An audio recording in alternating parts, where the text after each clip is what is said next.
एका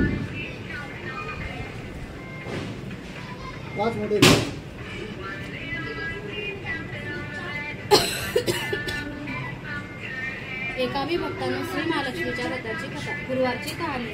ही कहाणी वाचल्याने किंवा ऐकल्याने दुःख, दारिद्र्य, काळजी दूर होते। श्री महालक्ष्मीच्या कृपेने समृद्धी, संपत्ती, ऐश्वर्य, वैभव प्राप्त होतं। मनाची इच्छा पूर्ण होते। श्री महालक्ष्मी नावे अनेक रूपे आहेत।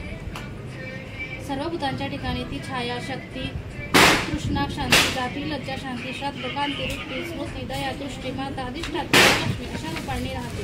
तिला नमस्कार होतो। कैलासावर पार्वती, श्री समुद्रात सिंधू कन्या, स्वर्गात महालक्ष्मी, भूलोकी लक्ष्मी, ब्रह्मलोकी सावित्री, गोलोकी राधिका, वृंदावनी रासेश्वरी, चंदनवणी चंद्रा, चंपकवणी गिरिजा, पद्मवणी पद्मा, मालतीवणी मालती, कुंदवणी कुंदती, केतकीवणी सुशीला, कंदवनी कंदमाला, राजप्रसादी, राजलक्ष्मी, गृहलक्ष्मी अशा विविध नावांनी श्री महालक्ष्मी ओळखली जाते। अशा सर्वांच्या परिचयाच्या व सर्वभूती असलेल्या श्री महालक्ष्मीची ही कहाणी आहे।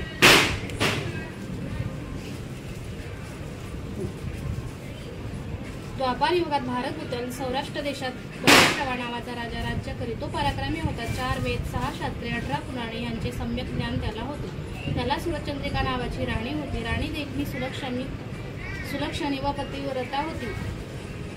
त्या दोघांना 7 पुत्रे व त्यांच्या पाठीवर एक कन्या झाली। कन्येचे नाव होते शांबाला। एकदा महालक्ष्मीच्या मनात आले आपण त्या राजाच्या राजप्रसादी राहावे, त्यामुळे राजा अधिक सुखी होईल व प्रजेला अधिक सुख देईल। गरीबाकडे राहिलो तर तो सारी संपत्ती स्वतःकरताच खर्च करेल, म्हणून महालक्ष्मीने वृद्ध ब्राह्मणाचे रूप घेतले व ती काठी टेकीत सूरजचंद्रिका राणीच्या महालासमोर महालक्ष्मीने वृद्ध ब्राह्मण स्त्रीचे रूप घेतले व ती काठी टेकीत सूरजचंद्रिकेच्या राणीच्या महालासमोर उभी राहिली। म्हातारी असली तरी ती तेजस्वी दिसत होती। तिला पाहताच एक दासी पुढे आली। दासीने वृद्ध ब्राह्मणीची नीट विचारपूस केली। वृद्ध ब्राह्मणीचे रूप घेतले। श्री महालक्ष्मीची माता म्हणाली, बाळ, माझं नाव कमळा, माझ्या पतीचं नाव भुवनेश, आम्ही द्वारकेला राहतो। तुमची राणी पूर्वजन्मी एका वैश्याची पत्नी होती। तो वैश्य फार दारिद्र्य होता।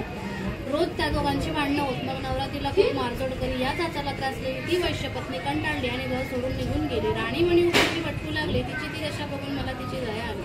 धनसंपत्ती, सुख, समृद्धी देणाऱ्या श्री महालक्ष्मी व्रताची मी तिला माहिती सांगितली। माझ्या सांगण्याप्रमाणे तिचं लक्ष्मी व्रत केलं। तिला महालक्ष्मी प्रसन्न झाल्यामुळे तिचं दारिद्र्य संपलं। तिचं घर संतती, संपत्ती व समृद्धीने भरलं। तिच्या जीवनात आनंद झाला। पुढे ते पती पत्नी निधन पावले। लक्ष्मी व्रत केल्यामुळे ती दोघं लक्ष्मी लोकात वैभवात राहिली।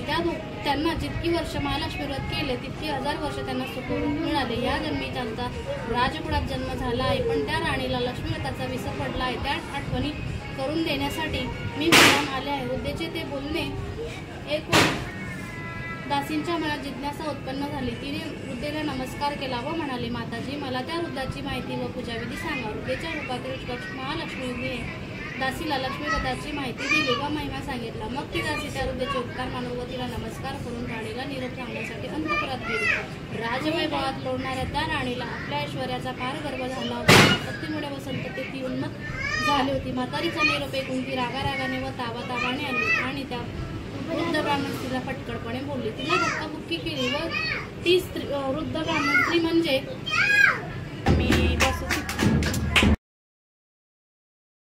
हा व्हिडिओ ना दिवाळीच्या लक्ष्मीपूजनच्या दिवसचा आहे, पण ॲक्च्युली काय झालं, मी शूट केलेलं होतं पण माझ्या लक्षातच नव्हतं। आज मी अचानक मोबाईल गॅलरीमध्ये सगळं शोधलं तेव्हा मला हे सगळ्या क्लिप्स सापडल्या। म्हटलं व्हिडिओ पोस्ट करावा, खूप लेट झालं होतं। तर खरंच लक्ष्मीपूजनच्या दिवशी खूप छान अशी पूजा केली आम्ही व्यवस्थित। आणि कसं आहे, पूजा घरात शांतता असेल ना तरच पूजा वगैरे व्यवस्थित होते। जी आई करते तेच मुलगी करते असं म्हणतात। आता मी माझ्या मिस्टरांच्या पाया पडली म्हणून माझी मुलगीसुद्धा पुढे गेली। तर व्हिडिओ कसा वाटला कमेंटमध्ये नक्की सांगा मला। आणि तुम्ही जर चॅनलवर नवीन असाल तर सबस्क्राईब करायला विसरू नका। प्लीज सबस्क्राईब करा। Thank you for watching.